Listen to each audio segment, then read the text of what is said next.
Technology ഒരിക്കലും job ഓപ്പർച്യൂണിറ്റീസിനെ ഇല്ലാതാക്കുന്നില്ല. ഞാൻ എന്തുകൊണ്ട് പറഞ്ഞതെന്ന് വെച്ചാൽ, നിലവിൽ ഒരു വർഷത്തിൽ ഇന്ത്യയിൽ 1 കോടിയോളം കുട്ടികൾ ഗ്രാജുവേറ്റഡ് ആകുന്നുണ്ട്. നിങ്ങൾ നോക്കുക, അതിൽ 45% കുട്ടികൾ മാത്രമേ ജോബിലേക്ക് അല്ലെങ്കിൽ ഒരു എംപ്ലോയ്മെൻറ്റിലേക്ക് എത്തുന്നുള്ളൂ. ബാക്കിയുള്ളവർ അധിക പേരും അൺഎംപ്ലോയിഡ് ആയിട്ടാണ് പോകുന്നുള്ളത്.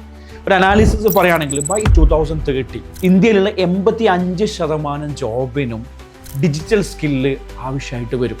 സോ നമ്മൾ ഇന്ന് പഠിക്കുന്ന വിദ്യാർത്ഥികൾ ശ്രദ്ധിക്കേണ്ടത്, നിങ്ങൾ ഏത് മേഖലയിലാവട്ടെ, അത് ഫിനാൻസ് ആവട്ടെ, എഞ്ചിനീയറിംഗ് ആവട്ടെ, മെഡിക്കൽ ആവട്ടെ, ഏത് മേഖലയിലും നല്ലൊരു ഓപ്പർച്യൂണിറ്റീസ്, നല്ലൊരു ജോബ് അല്ലെങ്കിൽ നല്ലൊരു ഓൺട്രപ്രണർഷിപ്പ്, നല്ലൊരു ബിസിനസ് ആഗ്രഹിക്കുന്നുണ്ടെങ്കിൽ ആ മേഖലയിലുള്ള ലേറ്റസ്റ്റ് ആയിട്ടുള്ള ടെക്നോളജീനെ കുറിച്ച് നല്ല അപ്ഡേറ്റഡ് ആയിരിക്കണം. ഇന്നോവേറ്റീവ് ആയിട്ടുള്ള ഒരുപാട് കാര്യങ്ങൾ ആ മേഖലയിൽ വന്നിട്ടുണ്ടാവും.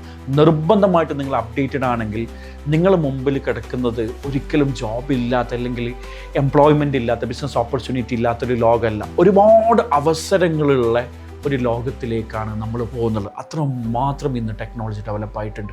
ടെക്നോളജി എപ്പോഴും നമുക്ക് ഓപ്പർച്യൂണിറ്റീസാണ് കൊണ്ടുതരിക.